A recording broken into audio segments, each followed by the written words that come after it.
आप सबको नमस्कार। मंच पर उपस्थित मेरे साथी मित्र तोमर जी, मनोज जी, गोपाल जी, गौरव जी, कार्यक्रम की अध्यक्षता कर रहे हैं अनिल जी, और यहाँ पर उपस्थित सभी महानुभाव, आप सब लोग अपने अपने क्षेत्र में बहुत अलग अलग और बहुत विशिष्ट कार्य कर रहे हैं, बहुत वैरायटी जिसको कहते हैं, और विशेष रूप से कार्य कर रहे हैं। हमारे जो तीनों आचार्य जी आ रहे हैं वो भी अपने अपने क्षेत्र में विशेष काम कर रहे हैं। मुझे अभी बताया आचार्य जी ने अफ्रीका में लगभग 100 से ज़्यादा परिवारों को, 500 परिवारों को घर वापसी करने में काफ़ी बड़ा की भूमिका निभाई है।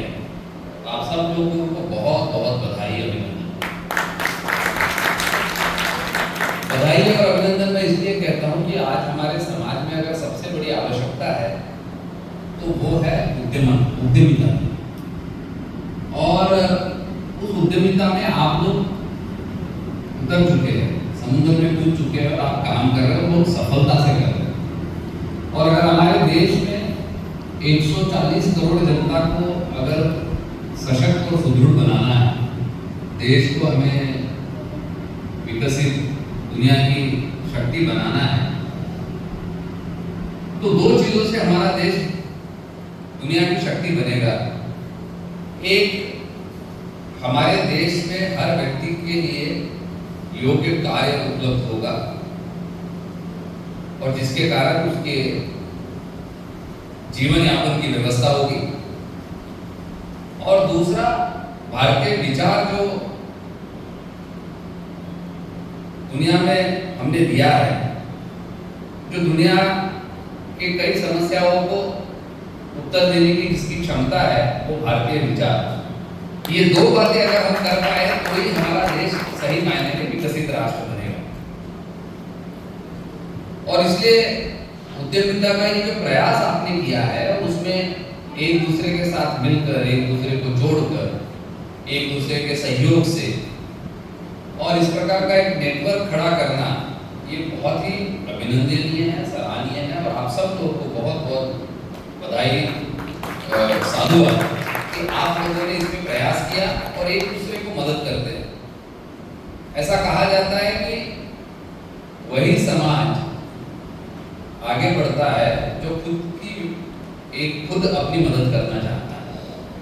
और इसलिए आपने प्रयास शुरू किया, इसलिए मैं निश्चित आपको कह सकता हूं कि आज प्रयास कितना भी छोटा लग रहा हो, आज प्रयास कितना भी कम लग रहा हो, मिनिस्क्यूल लग रहा हो, लेकिन बड़े से बड़े कार्य की शुरुआत बहुत छोटे पहले कदम से होती है। और वो पहला कदम आपने शुरू किया, और बल्कि अब तो कुछ सालों में काफी कदम आप चल दिए हैं। तो मुझे लगता है अब हम सब लोग, आप सब लोग रनवे पे उस स्थिति में है कि आपका एयरक्राफ्ट कभी भी टेक ऑफ होके पूरे देश की छा सकता है, पूरे आसमान में, ऊंचाई में उड़ सकता है। मैं दो बातें कहूंगा।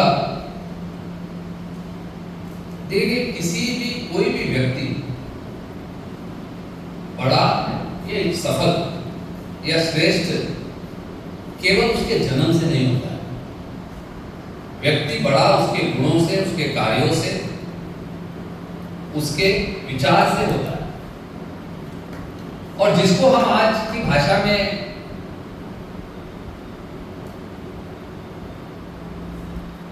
जो हमारे देश की सनातन परंपरा में वर्णों की व्यवस्था है, उसको भी अगर आप देखेंगे तो वो कार्य के अनुरूप है। और इसलिए व्यक्ति के गुण, उसके कार्य, उसके विचार, ये उसको बड़ा करेंगे।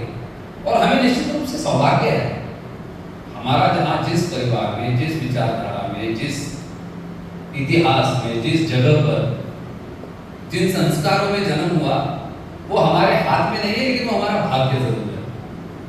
और वो हमारा भाग्य है कि हमारा जहां भी जन्म हुआ। लेकिन हमारे भाग्य के बाद क्या हम हमारे गुणों से, हमारे कार्य से, हमारे संस्कारों से, हमारे विचारों से, हमारी योग्यता से, क्या हम जो हमें नेचुरली भाग्य मिला है उसको एक नई ऊंचाई पर ले जा सकते हैं क्या? मुझे लगता है वो सबसे बड़ा हम सब लोगों का सवाल, हम लोगों के सामने सवाल है, और ये सबसे बड़ी हम सब लोगों के सामने जिम्मेदारी है।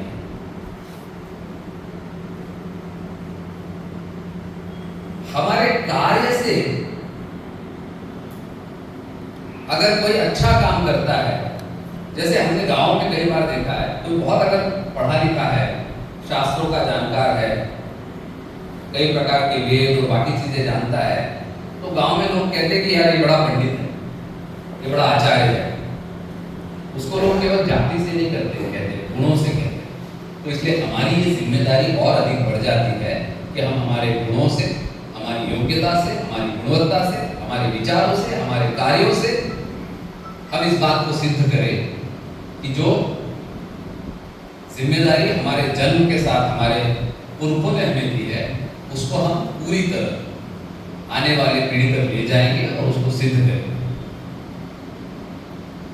दूसरी एक बात मैं कहना चाहूंगा कि आने वाले दिनों में आज सब दुनिया बहुत तेजी से बदल रही है, और मैं यहाँ देखा, मुझे खुशी हुई, मैं गोपाल जी के साथ बगल में बैठ के देख रहा था कि वो लैपटॉप पे फटाफट चैट जीपीटी का उपयोग करके वो कुछ कर रहे थे। तो मैंने उनसे उत्सुकता बस पूछा कि आप ये मीटिंग चलते समय क्या करते जा रहे हो? स्क्रीन पे काफी मूवमेंट हो रहा था, तो उन्होंने कहा मैं चैट जीपीटी का उपयोग करके मिनट्स ऑफ द मीटिंग साथ ही साथ बना रहा होता कि जो बोल रहा है उसकी जानकारी उस मिनट्स में मैं ऐड करते जा रहा हूँ, और शायद मीटिंग खत्म होने तक हमारे मिनट्स ऑफ द मीटिंग बन जाएंगे। तो मैं बहुत बधाई देता हूँ। देखिए आने वाला समय, आज पूरी दुनिया टेक्नोलॉजी का जबरदस्त उपयोग दुनिया भर में हो रहा है, और टेक्नोलॉजी का विरोध करने का कोई कारण नहीं, और टेक्नोलॉजी बहुत तेजी से बदल भी रही है, और टेक्नोलॉजी में, तंत्र ज्ञान में हमारे देश के बहुत ही गरीब, बहुत जिनको संभावनाओं से जो आज भी दूर है, उन लोगों तक इन संभावनाओं को पहुंचाना ये शायद केवल और केवल टेक्नोलॉजी के माध्यम से हो सकता है, तंत्र ज्ञान के माध्यम से हो सकता है। और जिनको पढ़ने लिखने का अवसर मिला, जिनको ये अवसर मिला कि उस तकनीक को समझकर उस तकनीक का वो उपयोग कर सके, अगर वो इस जिम्मेदारी को ना ले, तो मुझे लगता है कि फिर हम अपनी जिम्मेदारी से पीछे हट रहे हैं, गलत कर रहे हैं। आचार्य चाणक्य ने जिम्मेदारी ली थी कि अगर हमारी राज व्यवस्था खराब है तो उसके बदलने की जिम्मेदारी मैं लेता हूं, और उन्होंने आगे बढ़कर निर्णय करके आगे बढ़कर काम किया, उस राज सत्ता को बदला जो सत्ता के अपने अहंकार में चूर हो गई थी, उस राज सत्ता को बदला। लेकिन राज सत्ता को बदलते बदलते उन्होंने राजशास्त्र, अर्थशास्त्र के कई ऐसे आदर्श प्रस्तावित किए कि आज भी उन आदर्शों को पूरी दुनिया मानती है, चलती है। तो मुझे लगता है कि ये आदर्श प्रस्तावित करने की जिम्मेदारी भी हम लोगों की है, और तकनीक का उपयोग करना, अपने गुणों के आधार पर आगे बढ़ना, अपनी गुणवत्ता के आधार पर आगे बढ़ना, अपनी योग्यता के आधार पर आगे बढ़ना, साथ ही साथ दुनिया में आदर्श प्रस्तावित करना। मैं ये बात इसलिए कह रहा हूँ, अभी हम लोगों ने कहा, मैं अभी लगभग 12-15 दिन विदेश में था, और कई नई टेक्नोलॉजीज को हमारे देश में लाने की दृष्टि से वहाँ के लोगों से मिला, उनकी कंपनियों से मिला, और हमारे भारत के कंपनियों के साथ काम करते समय वो थोड़ा हिचकिचाते हैं। वो इसलिए हिचकिचाते हैं कि उनके अपने अपने अनुभव है, और ज्यादातर अनुभव अच्छे नहीं है। हम जिसका कुछ बड़ा सम्मान कर पाए या अपने गौरव महसूस कर पाए, ऐसे अनुभव लोगों के नहीं है। ब्लैक का मतलब ब्लैक और व्हाइट का मतलब व्हाइट, इतना सिंपल बिजनेस आज भी दुनिया हमारे साथ नहीं करती है, और अनफॉर्चुनेटली उसमें हमारे लोगों का भी बहुत सारी गलतियां हैं। तो भारत का व्यापार यानी इथिकल व्यापार, भारत का व्यापार यानी आदर्श का व्यापार, इथिक्स का व्यापार, मोरालिटी का व्यापार, ये भी आदर्श प्रस्तावित करना ये हम ही लोगों की जिम्मेदारी है। मुझे याद है हम स्कूल कॉलेज में थे, मेरा 10वीं 11वीं से मेरा इलेक्ट्रॉनिक्स था, मैं इलेक्ट्रॉनिक्स की 11वीं से कुछ ना कुछ हम चीज़ें बना के देखते थे, तो डू इट योरसेल्फ टाइप की किट आती थी तो हम बनाते थे। तो ये 90 के 89-90 में उस समय टेप रिकॉर्डर्स और 2 in 1 जो